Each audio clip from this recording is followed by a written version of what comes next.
Hi! Kamusta kamutanan? Ang ngalan ko si Adrian. Mastoryahan naman kita pati sa pahamot. Ini nga pahamot nga luwi ko istorya sa inyo subong tawag siya individual for men. Iyan ni siya ni Mont Blanc. Panlalaki ni siya pero kung luyag mo siya suksokon, bahala ka pag gusto ka. Kag audit wallet ni siya bot ang balon layo pa lang masimutan ka na. Ano ni siya klase nga pahamot? Bali, mainit kag makahang kag matamis nga mga prutas. Amo na siya kung simutan. Angay siya sa katamtaman nga panahon. Ang temperatura nga para sa is between 60 to 80 degrees Fahrenheit o kung 16 to 27 degrees Celsius. Ano ang iyang mga nota? For the top, we have lavender, cinnamon, pineapple, juniper berries, mint, bergamot, rosemary, cardamom, kag coriander. Ang lavender, presko kag tinlo nga nota. Cinnamon, mainit kag makahang, kag matamis kag dumi pagkapulbos nga nota. Pinya, matamis kag maaslom nga prutas. Juniper berries, do pine tree kung simutan. Mint, mabugnaw kag makahang nga nota.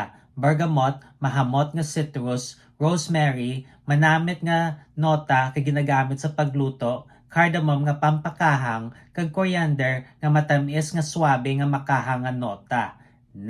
Kag for the mid, we have orange blossom, violet, geranium, kag jasmine.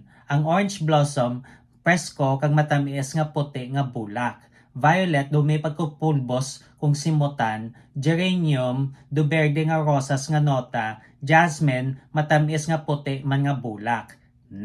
Kag for the base, we have raspberry, vanilla, sandalwood, dark chocolate, musk, amber, patchouli, vetiver, kag oak moss. Ang raspberry, matamis na siya nga prutas nga dumi pagkarosas. Vanilla nga komportable nga nota, sandalwood nga oriental nga kahoy, dark chocolate nga madalom kag bastante nga may pagkapait nga nota, musk nga daw kopsing hamot para hindi magtudutudulapta, amber nga pampainit, patchouli nga dumi pagkaduta kung simutan, vetiver kuskus do hilamon kung simutan, kag oak moss nga pait nga nota.